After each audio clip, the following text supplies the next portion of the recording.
Well, Anders, thanks a lot for this great presentation we heard in the first panel. I mean, it was for me, I must confess, when I was looking at the slides prior to the conference, I had an anticipation of what's going to be said besides those images in the slides, and I must confess it was significantly exceeding my expectations, because I learned a lot in this presentation of yours, and thoughts were popping up in my head. I absolutely love the focus on trust, especially since my latest interactions with my colleagues in the North, let me put it this way, were a lot about trust. We were having a session with Edelman's Institute of Trust. We were talking about trust, public sector versus the business community, citizens, and so on.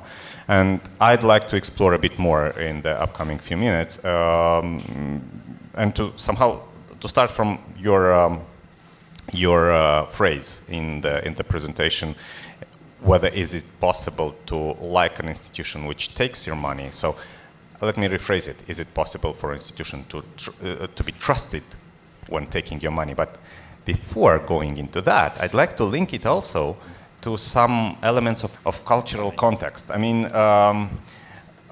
from the first look, the cultural variations should matter, really. But when looking at your slide, we've seen that a drop from, what, on average 25% of those who would rather not pay taxes to 5%, it happened in 16 years. One might think that actually these cultural variations are not that of relevance. What do you think about this? Okay, can I comment? First of all, thank you so much for the feedback. And I would say that some things are universal, even if the context that taxpayer act in may differ. I mean, the possibilities to be compliant, etc. But when it comes to fairness, when it comes to trust, it's more universal, even if the consequences could differ depending on the context itself.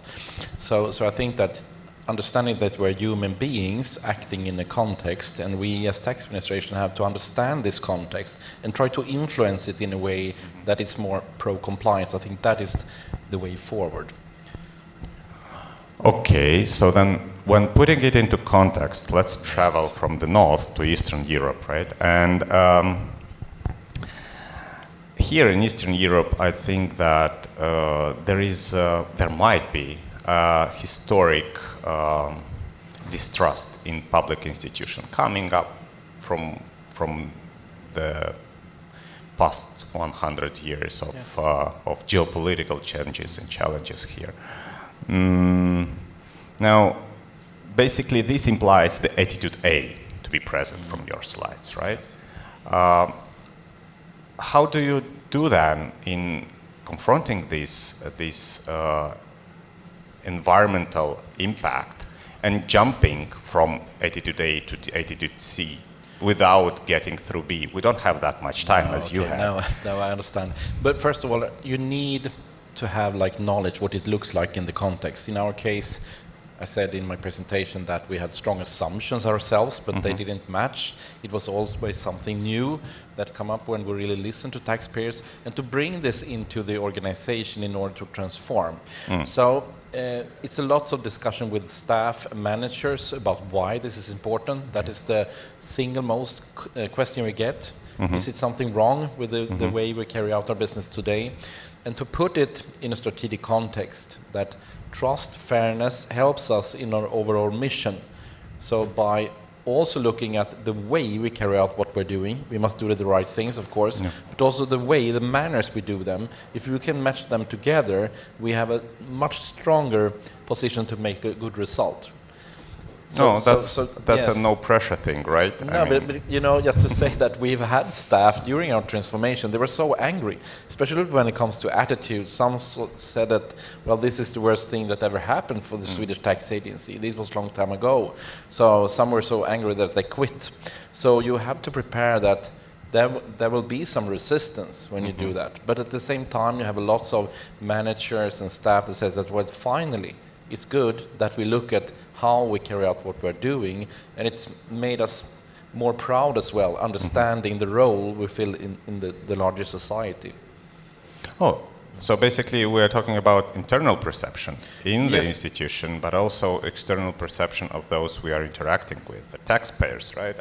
And here comes an instrument you are mentioning it was mentioned, of course, in the first panel, and we're talking about enforcement strategies. Yes. And, again, going into this building of trust wave, how can you perceive someone who is implementing enforcement strategies and is not necessarily yet felt as Yes. being trusted?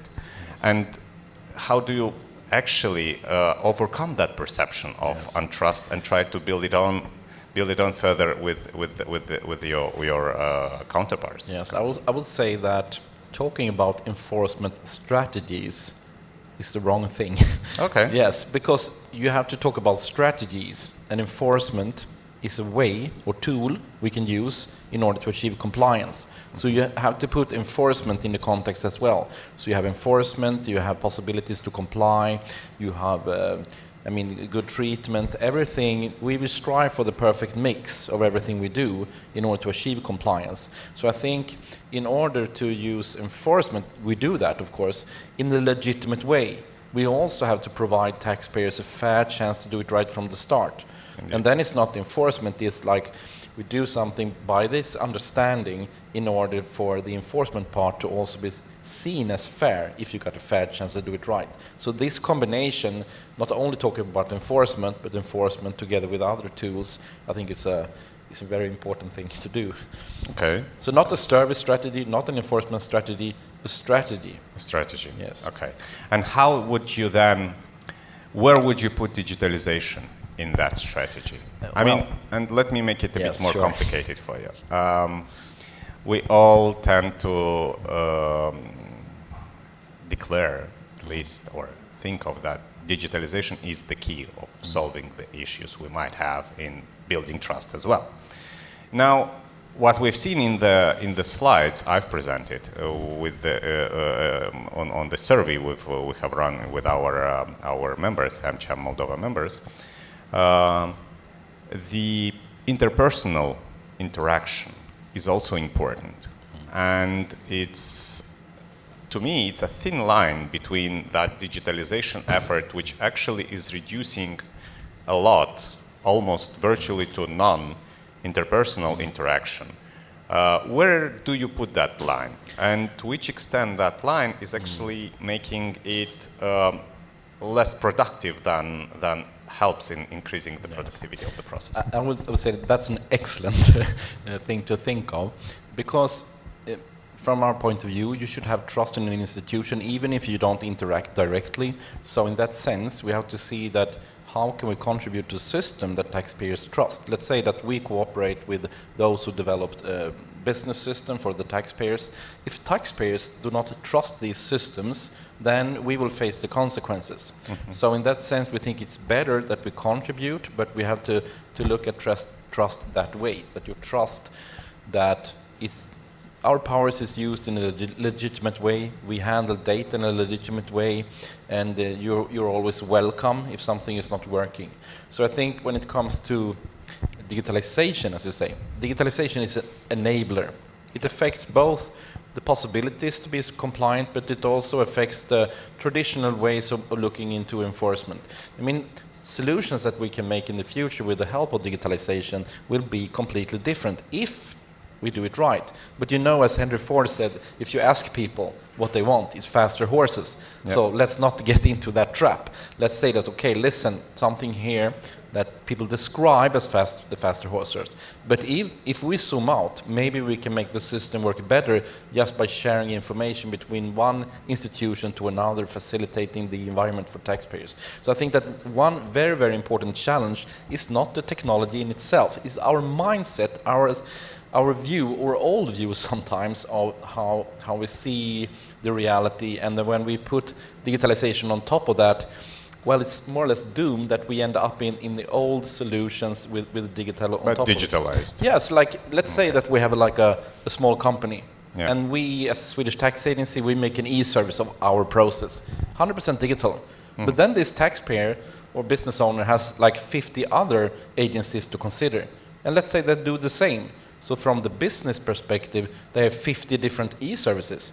It's not necessarily contributing to a better situation for the businesses. But if we look from the business side instead and see how can we contribute with good input to the environment and the business owners, we'll probably end up with other solutions where you can do it once we interact, we come in as puzzle pieces the right way, so the business owner can focus on running their businesses instead of reading at all the web pages and accessing e-services from different agencies. So that is an important way. So if we use digitalization that way, it could really backfire. It could make situation even tougher. But used the right way, the wise way from taxpayers' perspective, it will be a win-win situation. That's a great point. And actually, about backfiring and digitalization, let's go just a bit into what was the last question in the panel about AI and its use and use cases for the topic of our conference today. In a few words, what do you think of it? I mean, on which side are you about AI? Well, AI? I hear lots of people are scared about AI. Yeah. I see that used the right way, it gives perfect possibilities. But we have to see that it has to go hand in hand with the base of our powers, being an agency, transparency, and also what was mentioned, the data itself. Because we have seen solutions where AI put on top of data there is, and there could be bias in the data, and that could be that the solution itself just generates old stereotypes.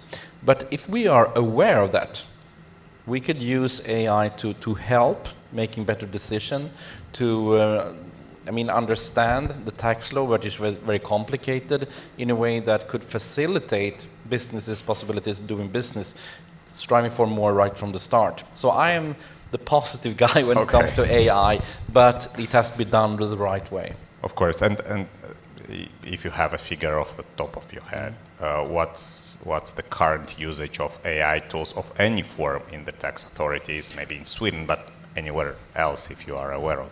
I know that many tax administrations are thinking now how to use AI, especially when it comes to European Union, and what is put in the agenda is the ethics perspective, the integrity perspective, and also when it comes to legal certainty, stuff like that, how can you use it the right way?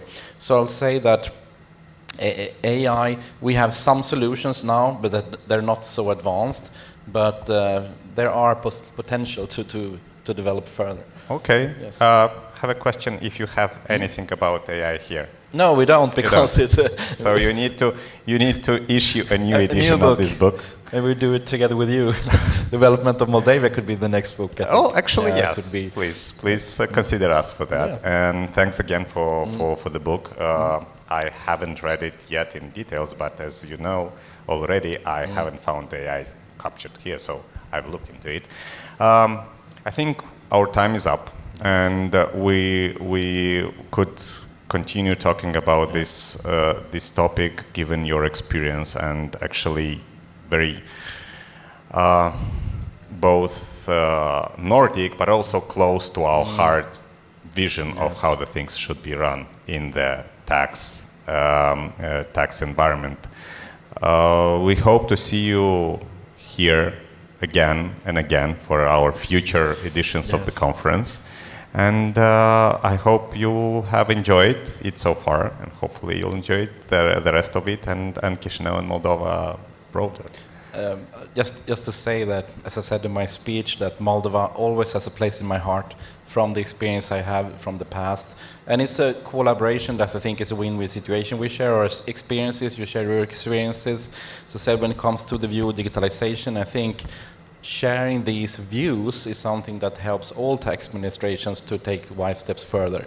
So it's mutual learning, mutual understanding. I'm so pleased that I got the opportunity to come here and would love to come back if that was a possibility. Thank you so much. We would love that. Thank you. Bye.